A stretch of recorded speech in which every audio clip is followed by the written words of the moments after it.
And we are back, and we just finished watching 2013's monster hit Frozen, rated PG, with a runtime of 1 hour and 42 minutes. This we caught on Disney Plus, and still holds up, amazingly so. It's funny, we started the podcast with Frozen 2, and we've come full circle on this day, where this movie is now about 10 years old. Isn't that crazy? That is nuts. That is so crazy. It feels like I remember when it came out, like what a crazy phenomenon it was too. Like every little girl was just like, "Let it go, let it go.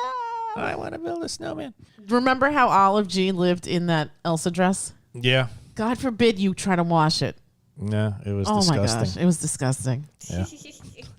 I don't think we needed to hear that. All right. This is the story of Anna, voiced by the lovely Kristen Bell, who I kind of like that they let her do the first 2 songs. I mean, she's not, you don't really think of Kristen Bell as classically trained singer kind of thing, whereas Idina Menzel has her theater background. Mm-hmm. But they let her do and she holds her own, I think, as far as singing goes. No, she's great. She's great. Yeah, she's talented. Yeah, for sure. I always like Kristen Bell. This is the story of Anna and Elsa, 2 sisters who are very close, but then tragedy strikes when Elsa accidentally hurts Anna and with her magic powers. With her magic winter powers. I would hate to have that power.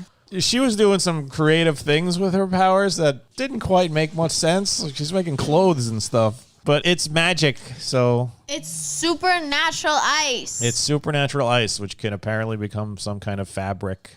So I guess. Yeah. This is... I mentioned it during the movie. You guys are always talking about suspending disbelief. Yeah. One thing that's hard to suspend disbelief is she's alone and she still chose to manifest high-heeled shoes to wear.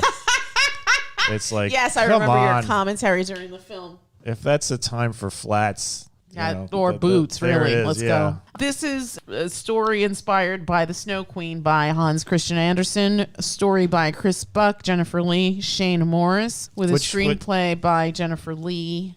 The Snow Queen, by the way, Hans Christian Andersen's story, has nothing to do with this. I mean, they say they took inspiration from it. I don't know. I'm just reading the IMDb credits. A piece of ice in the heart. That was it. The rest of The Snow Queen is a completely different story. And this is directed by Chris Buck and Jennifer Lee. Again, this is the story of Anna, Kristen Bell, and Elsa, Idina Menzel, who are very close, and then tragedy strikes, and it forces a wedge between them, and then years later, circumstances bring them even further apart. Well, I think it's not really like the tragedy does strike, but it's like an accident, and yes. And the wedge isn't really some sort of grudge between the two. It's that Elsa wants to protect Anna from her powers. So also the fact that her parents made her like super paranoid. And, okay, like locked her away. I was thinking more of the tragedy of losing their parents because now they've been orphaned into the world. Too, yeah. And they really don't have any guidance. I mean, I agree with you 100%. The separation was happening before the parents died. Right, because the parents didn't know how to parent and thought that they were... Yeah, that was a terrible strategy of this. Yeah, they had terrible parental advice. Yeah, they're not good. Yeah, you can. They made Elsa basically a basket case, kind of. Pretty much. I mean, most of the things that happen in her life are because of her fear of being a monster, I guess. Yeah. I'm going to go around the table and get impressions. Olive G, I'm going to start with you. What did you think of the film? I thought it was good. Yeah, you still like it after all this time? Yeah. Yeah, what did you like about it? I don't know. Did you like the relationship between the two sisters? Did you like the comedy? Did you like Sven and Kristoff? Did you like the songs? Did you like the songs? You were singing along with Idina Menzel when she was doing Let It Go, which is still just such a great song. Oh, that's because I had to learn that song for choir and spent hours just singing that song, so it's glued into my head now. All right. I mean, it's still a good song. Yeah, and you seem to enjoy singing it. You weren't like singing it like begrudgingly. Right, exactly. You were just belting it out along with her. Yeah. Yeah. I don't know with this song. Do you like this movie the same amount as you did when you first saw it? Probably not. Yeah, I can see that. Okay, but you still liked it though. Yeah. Okay. Did you think it was cute because it wasn't typical like princess being saved by a prince? It was more sisters saving each other. Yeah. Any other thoughts about this film? No. No, you sure? All right. What do we like? We like Moana better, right?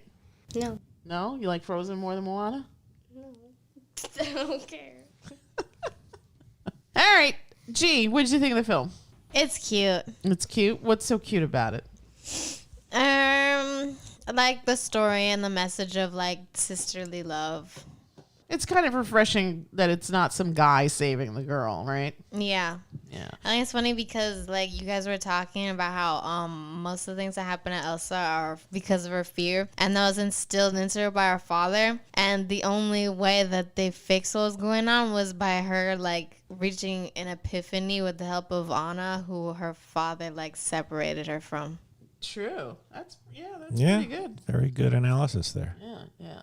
We also watched, we're going to pair this with Quiz Lady about two Asian American sisters and their kind of tumultuous relationship also stemming from trauma, like sort of a traumatic relationship with their own mother, and how those two ultimately also find themselves. But it's kind of interesting here because, again, this is a Disney film. It's geared towards kids, but it's not one of those things that an adult can't enjoy. I mean, I think that having seen this multiple times, I still enjoy it. We don't watch it as much as we used to when the kids were younger because I think they were super into it. But having that time and that distance between the story, it's still lovely and it still holds up. The animation is fantastic. The music in this is unparalleled. I mean, it's such a departure from that second one, which just was trash as far as I was concerned. Yeah, they were It really just trying wasn't with those good. songs It in that just second one. wasn't good at all. I mean,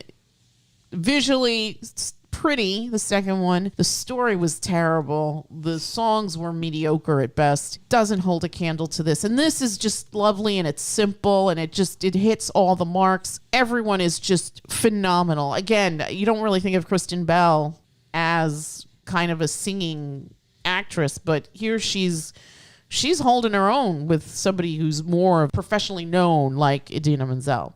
Yeah. What did you think? Me? Yes, you. Oh.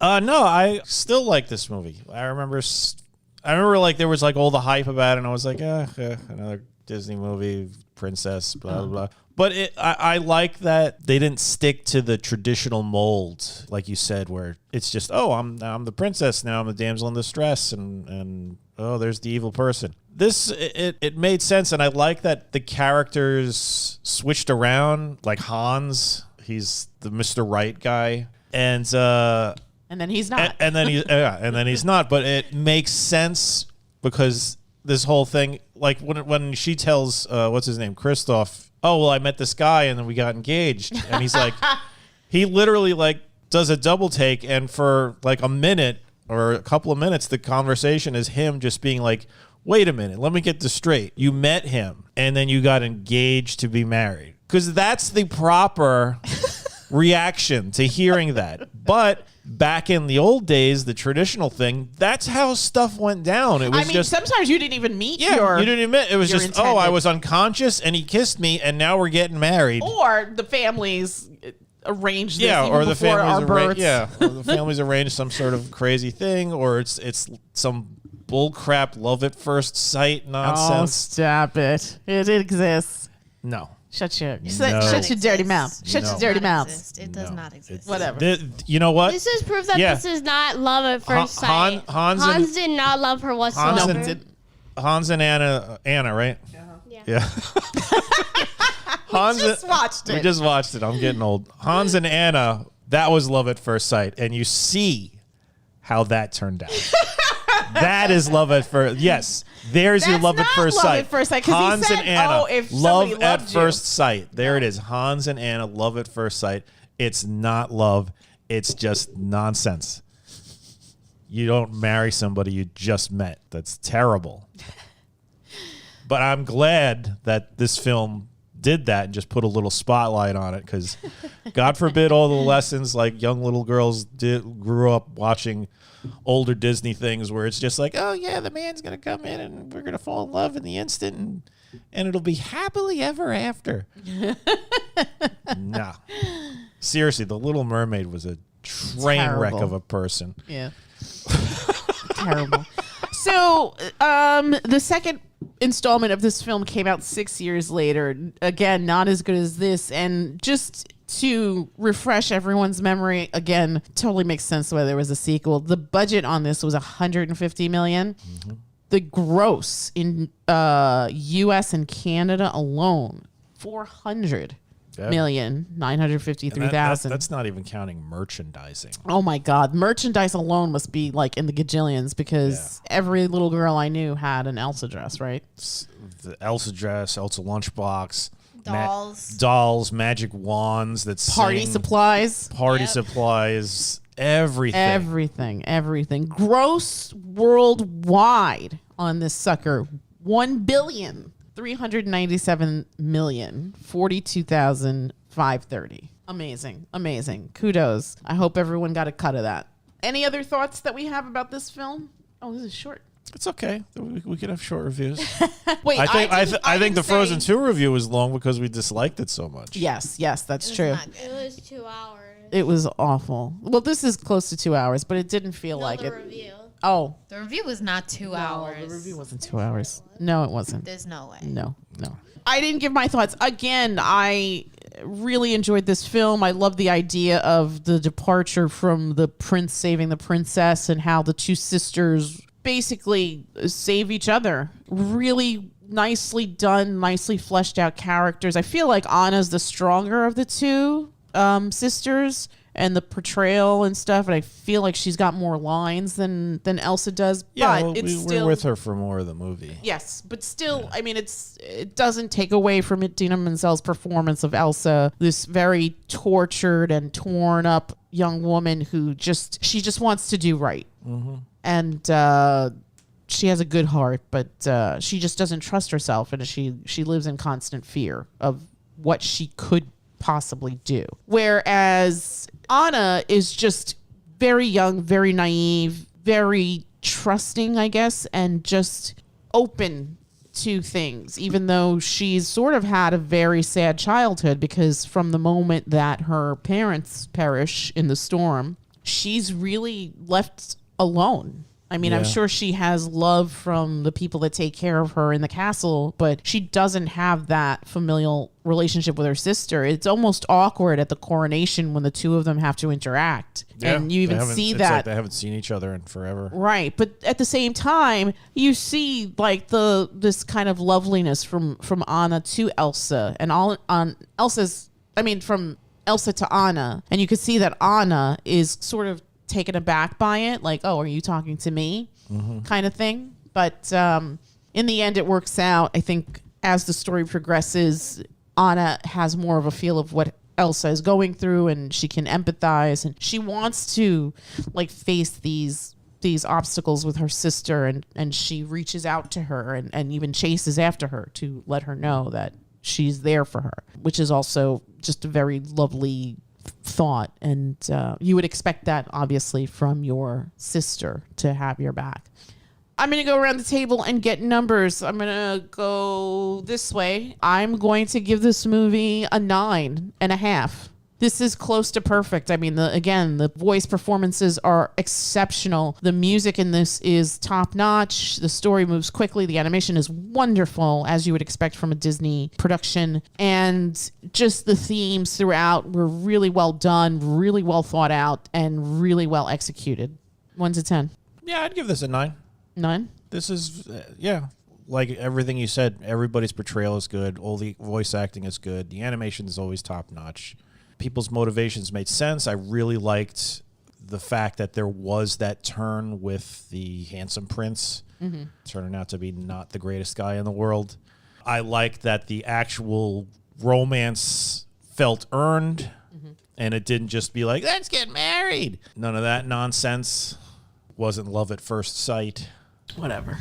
In fact, this film is sort of an indictment of love at first sight. Because the love at first sight relationship was fake. Yeah, everybody's portrayal was good. Josh Gad was his little snowman character. Oh my God, so cute. Very cute.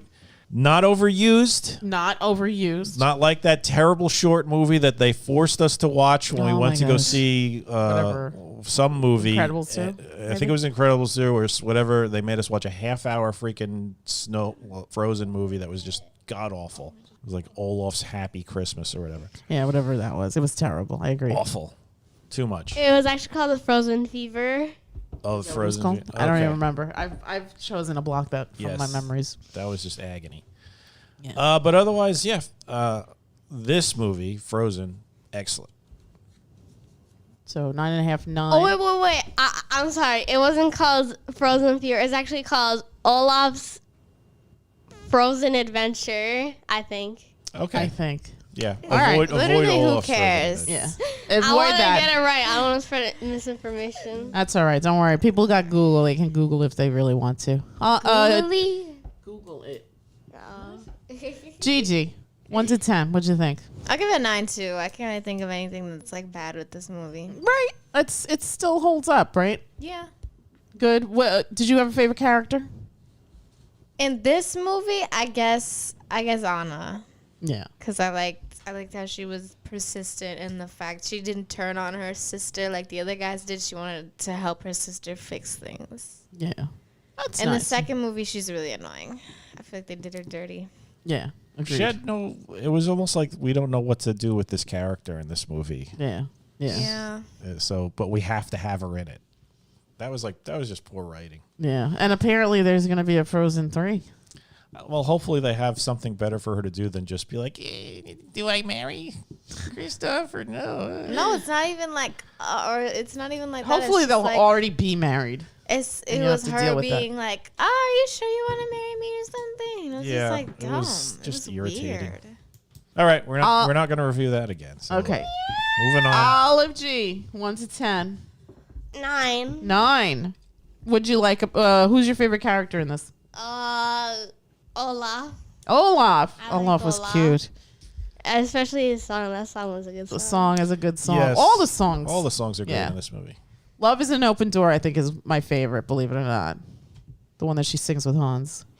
Even though he's a bastard. Even though he's a bastard. Well, you don't know that at first. He does a good job In the of beginning, concealing he's he bastardness. seems like the most awesome guy on earth. Yeah. And Yeah. that's like the mark of he was like a complete sociopath. He was just like, Wait, so like, does anyone know the story of Kristoff? Like, was he a love-born bastard? Or like, I think that's just something you made up. maybe they'll He explore was that in the third orphaned. one. He was in Yeah. a tribe, and then they just abandoned him. Maybe, yeah. Yeah. Yeah, he was with the ice guys, and and then then he all got of a raised sudden by he got trolls. raised by trolls. Yeah, that was also a cute song. A little bit of a fixer-upper. Yeah. Yeah, seriously, this as far as like music, like this one really was firing on all cylinders. What the hell were they thinking with that second one? They were just trying too hard. and did they even have any songs in the second one? 'Cause, They like, did. I They can't did, but it remember. was terrible. Yeah, I don't even remember. It Like, was like the big song was the It end was credit the Into song. the Unknown. Yeah, yeah. That's the only one I remember. I don't remember if there were I any don't other remember songs. like any Yeah. single song. Like for me, it feels like I don't think Frozen 2 had any songs. It did, but they weren't as good as this film. Yeah, and that was the big one, the Into the Unknown. Into the Unknown. Which wasn't catchy at all. Which wasn't That's catchy the at problem. all. You gotta have a catchy song that Yeah. like little kids could just be like, yeah. Yeah, Yeah, like Let It Go. Like Let It I Go. mean, Let It Go Let It Go seriously, is like that a song. Is, banger for the little kids. Yeah. Exactly. They didn't know any of the other words, and they would be singing it Let It Go. the chorus. Yeah. Let It Go. yeah, yeah, Those could have been the only words. And Kids Seriously. would have been super happy singing it. exactly. Much to the chagrin of parents everywhere. Yeah. But it's so in the past now that I feel like enough time has passed where you could sort of favorably look at this film and be Well, like, that's not true. I mean, people still like Little Mermaid, and that came out years ago. that's true, actually. Go figure. Yeah. Terrible message. Maybe for we should girls. review Little Mermaid. I don't think we the have. cartoon or Yeah. the new one. No, the cartoon. Oh, okay. Or we could just dog on it. Honestly, I didn't like the second one with her daughter. Her daughter was annoying. I didn't even know there was a second one. Yeah, she had a I think there's child. like 8 of them. They're all like direct to video. Oh, what the hell? That's nonsense. They do that with all this stuff, really. Yeah, that's true. All right, so 9.5, 9.99. Absolutely. If you have Disney Plus and want to go down memory lane, check out 2013's. God damn, this movie is more than 10 years old now. That's crazy, isn't it? That's crazy. Check out 2013's Frozen, rated PG, with a runtime of 1 hour and 42 minutes. This is, again, streaming on Disney Plus. And I guess skip the second one and I guess be on the lookout for number 3. Hopefully it's good. And in keeping with our sister theme, I want to dedicate this episode of the podcast to my sister from another mother, my buddy Steph, who I love and miss desperately. And I want to wish you a happy, happy, happy belated birthday. You are my forever friend and my soul sister, and I adore you. Thank you for being part of my journey. Okay. All right, and that's it from us, and we will bid you all a Good night. Good night. good night.